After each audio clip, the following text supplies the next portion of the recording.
आइए सुनते हैं रविंद्रनाथ टैगोर जी की लिखी कहानी राम कन्हाई की मूर्खता।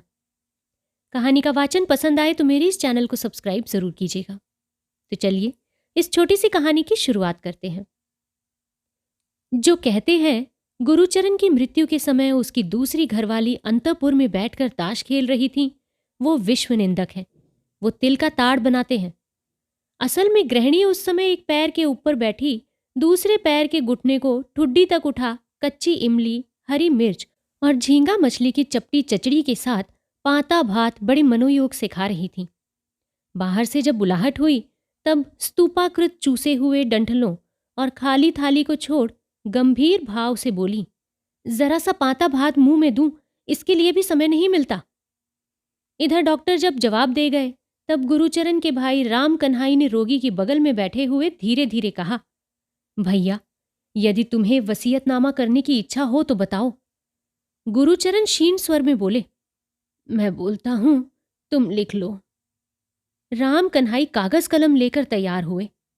गुरुचरण कहते गए, मेरी चल अचल संपत्ति, सारी जमीन जायदाद मैंने अपनी धर्म पत्नी श्रीमती मरदा सुंदरी को दान में दी है।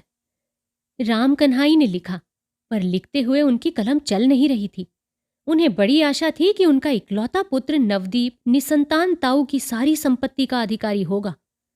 हालांकि दोनों भाई अलग हो गए थे, लेकिन इसी आशा में नवदीप की मां ने नवदीप को किसी भी तरह नौकरी नहीं करने दी और बाल्यावस्था में ही उसका विवाह करा दिया।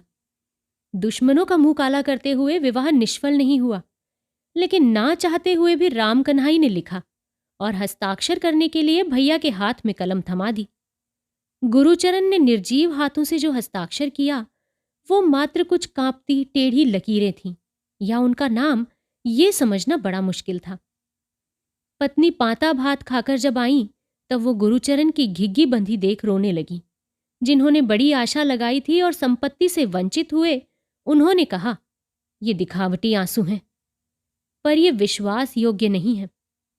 वसीयतनामे का वृतांत सुनकर नवदीप की मां दौड़ती आई और बड़ा बखेड़ा खड़ा किया। बोली, मृत्यु काल में बुद्धि नाश होती है, ऐसे सोनी के चांद से भतीजे के रहते हुए भी। यद्यपि राम कन्हाई पत्नी की अत्यंत श्रद्धा करते थे, इतनी अधिक कि दूसरे शब्दों में कहें तो उसे भय कहा जा सकता है, लेकिन उनसे रहा नहीं गया।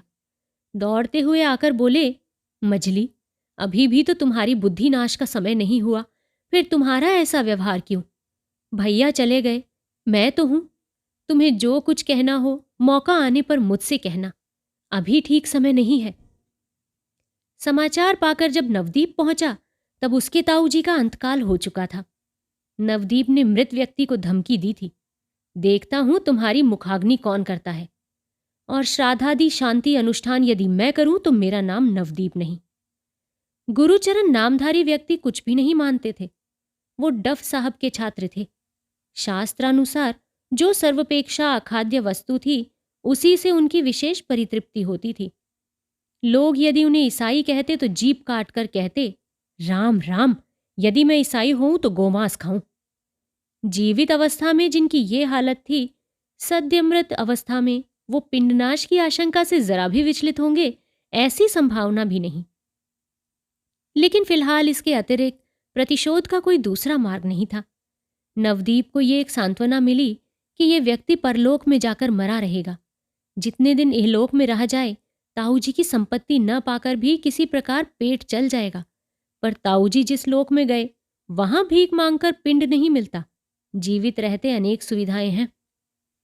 राम कन्हाई वरदा सुंदरी के पास जाकर बोले, भाभी साहिबा, भैया तुम्हें ही सारी संपत्ति दे गए हैं। ये रहा उनका वसीयतनामा, इसे लोहे की संदूकची में संभाल कर रख देना। उस समय विधवा मुंह ही मुंह में दीर्घ पद रचना कर ऊंचे स्वर में विलाप कर रही थीं। दो चार दासियां भी उनके स्वर में स्वर मिलाकर बीच बीच में दो चार नए शब्दों की योजना द्वारा शोक संगीत से सारे मोहल्ले की निद्रा दूर भगा रही थीं। बीच ही में इस कागज के टुकड़े के आने से एक प्रकार का लय भंग सा हो गया और भावों में भी पूर्व योग न रहा। प्रसंग ने नीचे लिखे अनुसार असंबद्ध आकार धारण कर लिया। हाय राम, मेरा सर्वनाश हुआ जी, सर्वनाश।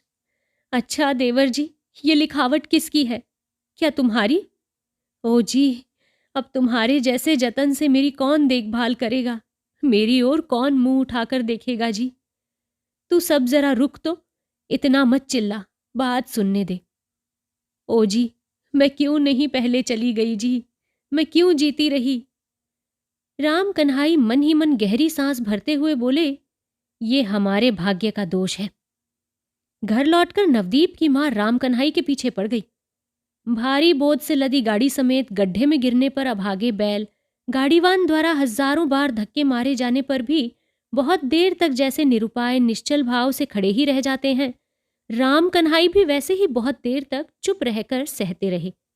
अंत में बड़े दीन स्वर में बोले, मेरा क्या अपराध?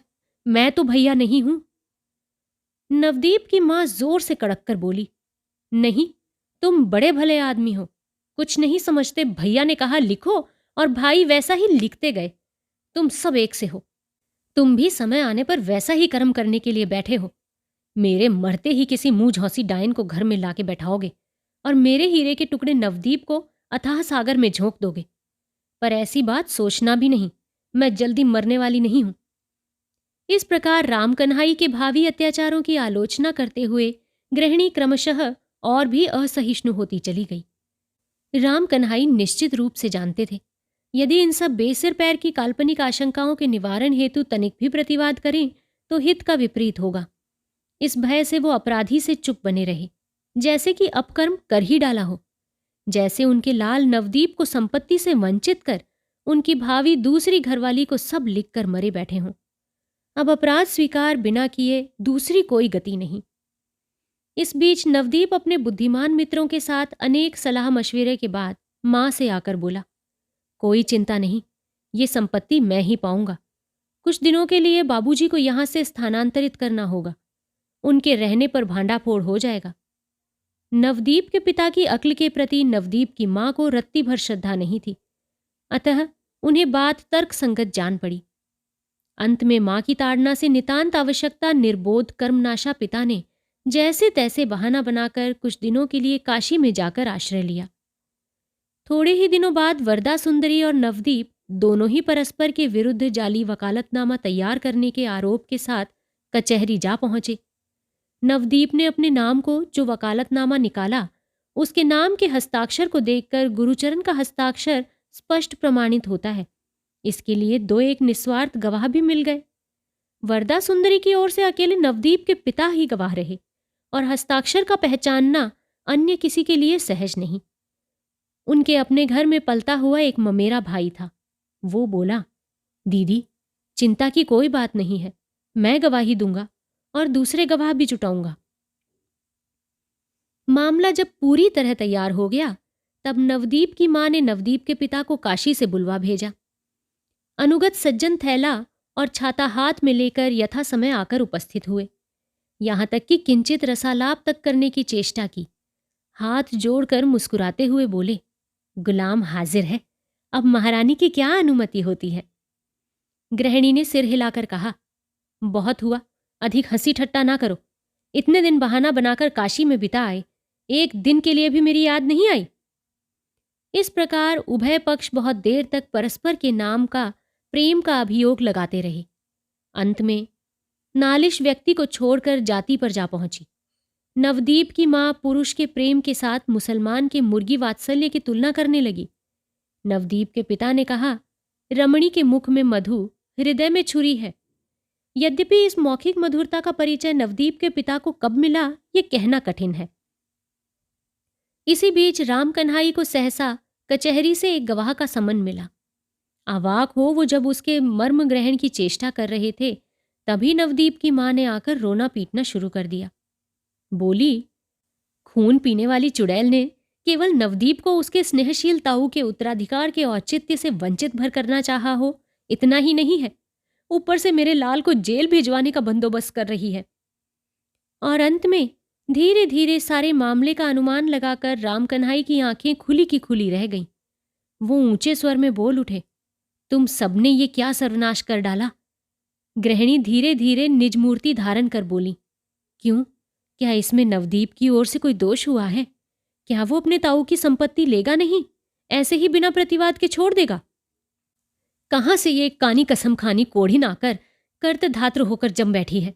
इसे कौन उच्च कुल दीपक कनकचंद्र संतान कह सकती है?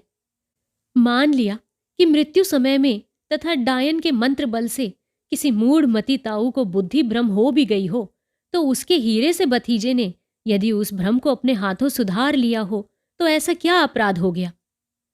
हतबुद्धि राम कन्हाई ने जब देखा कि उनकी स्त्री और उनका पुत्र दोनों मिलकर कभी तर्जन गर्जन तो कभी अश्रु विसर्जन करने लगे, तब सर पीट कर वो चुप बैठे रह गए। अन्न त्याग दिया, जल तक स्पर्श नहीं किया। इस प्रकार 2 दिन मौन अनशन में बीत गए। मुकदमे का दिन आ गया। इस बीच नवदीप ने वरदा सुंदरी के ममेरे भाई को डरा धमकाकर प्रलोभन देकर ऐसे वश में कर लिया कि उसने अनायास ही नवदीप के पक्ष में गवाही दी। जब जयश्री वरदा सुंदरी को त्याग दूसरी ओर जाने को उद्यत हो रही थी, तभी राम कन्हाई की पुकार हुई। अनशन से मृतप्राय सूखे होंठ, सूखे मुंह वृद्ध ने कांपती दुर्बल उंगलियों से गवाह मंच के कटघरे को जकड़कर पकड़ लिया। चतुर बैरिस्टर ने अत्यंत चतुराई से पेट की बात को निकालने के लिए जिरह शुरू की। बहुत दूर से आरंभ कर सावधानी से अत्यंत धीर वक्र गति से प्रसंग के निकटवर्ती होने का उद्योग करने लगे। तब राम कन्हाई जज की ओर घूमकर हाथ जोड़े बोले, हुजूर, मैं वृद्ध अत्यंत दुर्बल हूं। मुझ में अधिक बोलने की सामर्थ्य नहीं। मुझे जो कुछ कहना है संक्षेप में कहे देता हूं। मेरे बड़े भैया स्वर्गीय गुरुचरण चक्रवर्ती मरने के समय अपनी सारी संपत्ति का वसीयतनामा अपनी पत्नी श्रीमती वरदा सुंदरी के नाम कर गए। वो वसीयतनामा मैंने अपने हाथ से लिखा और भैया ने अपने हाथ से हस्ताक्षर किए। मेरे पुत्र नवदीप चंद्र ने जो वसीयतनामा पेश किया है वो जाली है।